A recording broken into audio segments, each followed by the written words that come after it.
وہ جو وعدے، وہ جو جھوٹے وعدے، تو ان کے اب آپ خود بتائیں، مصدق ملک جب اپنے حلقے میں جائے گا تو اس کا کیا حال ہوگا؟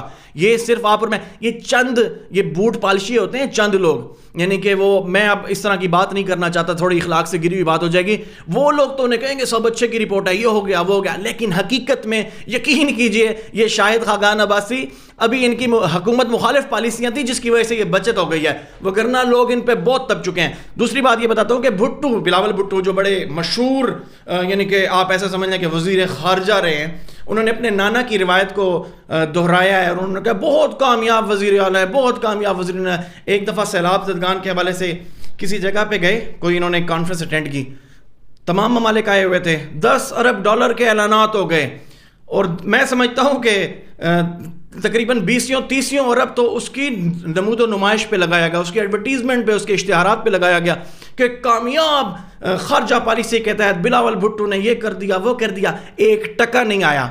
تو مجھے یہ بتائیں کہ جب وہ نکلے گا مارکیٹ کے اندر تو اس کو کس طرح کی مشکلات آ جائیں گی؟ گو کہ اب وہ اپنے باپ کی پالیسیوں کے خلاف جا کے مطلب وہ اب کوشش کر رہا ہے کہ میں کسی نہ کسی طریقے اپنے نانا کا وقار بحال کروں، گو کہ اس کے لیے مشکل ہے۔ بہرحال اس کی $10 ارب کے تو میں آپ کو بتا دیا ہوں۔ رانا ثناء اللہ کے دور میں جو لوگوں کے ساتھ چادر اور چار دیواری کی پامالی ہوئی، کس شخصیت کے لوگوں کے گھروں میں، یعنی کہ نہ ان کی بہن دیکھی گئی، نہ بیٹی دیکھی گئی، نہ ان کا گھر دیکھا گیا، گھروں کو صرف توڑا نہیں گیا، مسمار نہیں کیا گیا، ان کی تضحیک کی گئی، بہت ساری ایسی چیزیں ہیں۔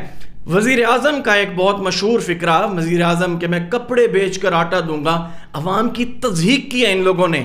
جب یہ لوگ نکلیں گے، خواجہ آصف کا بڑا مشہور جملہ تھا، امریکہ ہمارا وینٹیلیٹر ہے، اس کے بغیر ہم جی نہیں سکتے، ہماری معیشت کو ایک ڈرپ لگی ہوئی ہے، یہ ساری باتیں آپ کو یاد ہوں گی۔ بیکرز آر ناٹ چوزرز تک کہا تھا ہمارے وزیر اعظم نے کہ ایک یعنی کہ ہم بھکاری کی کوئی چوائس نہیں ہوتی۔ اچھا، ان سے بڑھ کے بہت سارے لوگ تھے۔ اب یہ بتائیں کہ عوامی ڈاکوؤں اور ملک کے لٹیروں نے یہ جو باہر الیکشن مہم کے لیے نکلنا ہے، جنہوں نے اس طرح کے آرگومنٹس دیے ہوئے ہیں اور عوام کو پتہ نہیں کیا سے کیا کہا ہوا ہے، تو اس سے برا حال نہیں ہوگا کیا ان کا؟ حقیقی طور پہ ان سے برا حال ہوگا۔ اب ان مشکل حالات میں جہاں ڈالر، یہ میں آپ کو سلوشن دے رہا ہوں، انہوں نے نکلنا ہے، ان کی تضحیک بھی ہونی ہے، ان کا سب کچھ ہونا ہے، کیونکہ انہوں نے اس سے پہلے عوام کے ساتھ کیا ہے۔ اور ہوتا کیا ہے کہ یہ اللہ کا فیصلہ ہے، جیسا کرو گے ویسا بھرو گے۔ انہوں نے 16 ماہ میں لوٹنے کے بعد یہ لندن، ابھی اس وقت بھی لندن بیٹھے ہیں، وہ بڑی باجی کو منانے گئے ہوئے ہیں۔ تو اب یہ صورتحال دیکھیں کہ اس کا حل کس طریقے سے نکل سکتا ہے۔ یہ میں ملتمس ہوں اپنے چینل کے طفیل، اپنے ادارے کے طفیل، اس کیمرے کے طفیل، اپنی آواز کے طفیل، کہ اب ان مشکل حالات میں جہاں ڈالر اور پیٹرول دن بدن اوپر بڑھتا جا رہا ہے، ہمارا روپیہ، سٹاک مارکیٹ اور ہماری معیشت تیزی سے جہاں تنزلی کا شکار ہے، نیچے جا رہی ہے، یہاں ہم سب کو، یعنی عوام کو، مقتدر حلقوں کو، طاقتوروں کو، میں مخاطب ہوں، بیوروکریسی کو اور سیاست دانوں کو مل کر سوچنا چاہیے۔ ادھر یہاں عوامی پذیرائی والے شخص کو کسی صورت مائنس نہیں کیا جا سکتا، کسی بھی صورت وہ مائنس نہیں ہو سکتا، لیکن ملک کی خاطر کسی ایک کو یا تمام لوگوں کو اکٹھے ہو کر بیٹھنا چاہیے، بیٹھ کر اس ڈوبتی کشتی کو، اس سسکتی، بلکتی، تڑپتی، جھجکتی، یعنی کہ اب تو یہ جھجکتی بھی ہے، کچھ بھی ہو جائے، ہمیں یہ ہو جائے گا وہ ہو جائے گا، عوام کو سہارا دے سکیں۔ میں اس فکرے کو دوبارہ سے ریپیٹ کرنا چاہتا ہوں کہ خدارا ایک ہو جائیں اور اس ملک کے لیے مقتدر حلقوں سے ملتمس ہوں۔ بیوروکریسی نے جو ظلم مچا کے رکھا ہوا ہے، یقین کیجئے کسی نے بھی مچا کے نہیں رکھا ہوا۔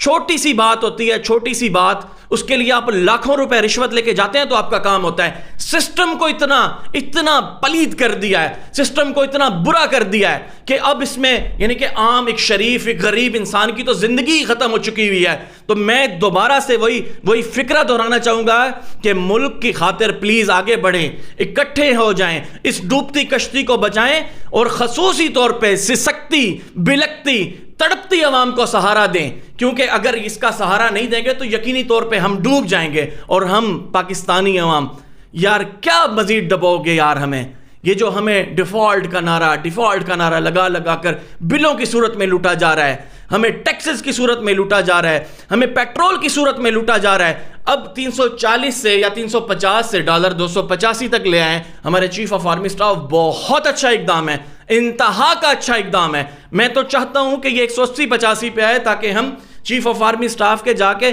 سارے لوگ ساری عوام ہاتھ جا کے چومیں, اور کرنا چاہیے, کیونکہ یہی ڈنڈا, یہی طاقتیں نہیں کریں گی, لیکن سیاستدانوں کے ساتھ مل کر کریں گی تو تھوڑا مزید اچھا ہو جائے گا. اب یہ آخری جو سلوشن ہے کہ تمام سیاسی جماعتوں کو ایک ساتھ مل کر بیٹھنا چاہیے, بات کرنی چاہیے, اور شفاف الیکشن جو اس وقت یعنی کہ اس ملک کا حل ہے. ہمارا پاکستان بہت خراب ہو چکا ہوا ہے, اس میں ایک حقیقی طور پہ انقلاب کی ضرورت ہے, معاشی انقلاب. اس میں ہماری آرمی بہت اہم رول کردار ادا کرے, فیسیلیٹیٹ کرے اس منتخب حکومت کو جو شفاف الیکشن کے بعد آئے. ایسا نہیں کہ بلاول بھٹو کسی پہ مسلط کر دیا جائے, ایسا نہیں کہ زبردستی عمران خان بٹھا دیا جائے, یا ایسا نہیں کہ ایک چور, ایک سلطان المفرور, ایک بھگوڑا, ایک اشتہاری وہاں سے لندن 4 سال بیٹھا رہے جس کا اب کوئی کیریئر بھی نہیں ہے, اور وہ آئے اور ہم پہ مسلط ہو جائے. تو نہیں, ہم ان تینوں کو نہیں مانتے. آپ شفاف الیکشن کرائیں اور اس کے بعد کالا چور ہمارا وزیر اعظم بن جائے تو ہمیں وہ بھی منظور ہوگا, ہمارے تمام اداروں کو منظور ہوگا, ہماری عوام کو منظور ہوگا. اس لیے ایک شفاف انتخابات ہمارے پاکستان کی بقا کا حل ہے, اور انشاءاللہ تعالی اگر آپ یہ کرتے ہیں تو بہترین طریقے سے صرف یہ ملک نہیں چلے گا, اس کی معیشت چلے گی. صرف معیشت نہیں چلے گی, یہ عوام چلے گی. اور جو بھی طاقتیں, جو بھی مقتدر حلقے, جو بھی سیاستدان, جو بھی بیوروکریٹس اس میں مدد فراہم کریں گے, یقین کیجئے کہ پاکستانی لوگ اس کے ہاتھ چومیں گے. ملتے ہیں کچھ دیر میں کسی اور ٹاپک کے ساتھ. ابھی تک کے لیے اجازت دیجیے. اللہ حافظ.